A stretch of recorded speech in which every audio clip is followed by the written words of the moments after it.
Incunabula. Incunabula. Yes. May I please have the definition? Incunabula means books printed before 1501.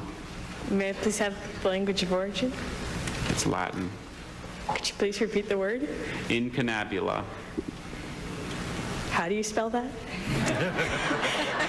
I wish I could tell you.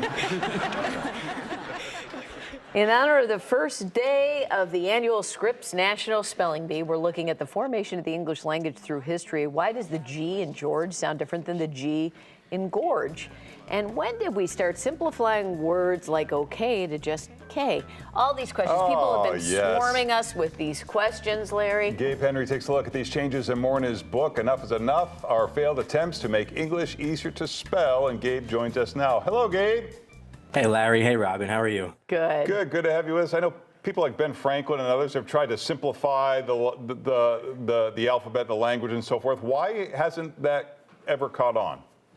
I mean, the core of this movement is that English spelling is absurd, and I think this is something you and I can agree on, and even the spellers coming to Washington, D.C. this week for the spelling bee can agree on.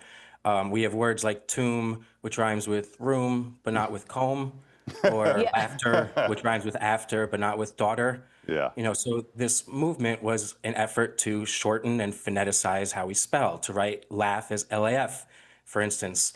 And it's been, like, as you mentioned, led by people like Benjamin Franklin and Noah Webster, even Charles Darwin, all in this effort to make our language more logical.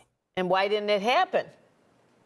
Well, there are a lot of reasons. One is that I think people are very resistant to changing their own language. Language is rooted in tradition, it's rooted in identity, and these are things that people don't like to change, especially when it's being enforced from someone in an authority position. Another reason is simplified spelling just looks rather silly on paper. Visually, aesthetically, it looks like a child wrote it. In fact, if you ask a child to sound out enough, for instance, they would probably spell it ENUF. So it never really recovered from being this target of ridicule.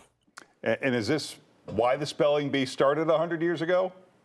It's partly the reason why we have a national spelling bee now. When the first national spelling bee in America happened in 1908, and this was the peak of the simplified spelling movement.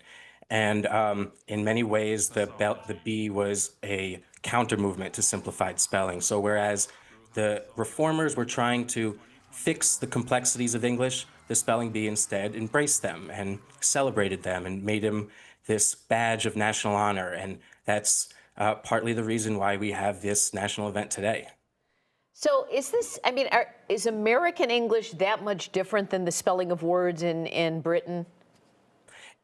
We have a distinct American English that you only see in certain words. There are a few dozen. We all know color and honor without the U, theater and center ending ER rather than RE.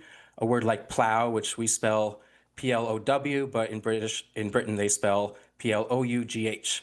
And these are all remnants of Noah Webster's attempts to simplify spelling back in the 1700s. These are the select few that did catch on. And how is this all impacted by social media moving forward? I think social media and texting, I think this is in many ways a successor to the simplified spelling movement. I think what we're witnessing is a shift in who and what shapes the language. For centuries, spelling rules came from the top down, but now with texting and with the internet, spelling seems to be changing from the bottom up, and it's being driven by these abbreviations and shorthand that many of us use when we text and type. Talk about how the letter K became a really big thing. Like, what was it, the 1920s, you say? Yeah, in the early 20th century, advertisers began using simplified spelling as this marketing gimmick to catch the eyes of shoppers. And in the 20s, one of their favorite techniques was replacing the letter C with the letter K. So this is around the time you get brands such as Kleenex, Kool-Aid, Krispy Kreme. And a linguist at the time had a name for this fad. She called it the craze for K, and she blamed it directly on the simplified spelling movement, which had been pushing words like character with a K and chorus with a K since the 1700s. It's kind of like now how everything's extreme with an X, Yeah. Larry. You're very, right?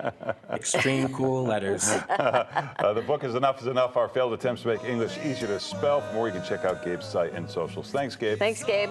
Thank you.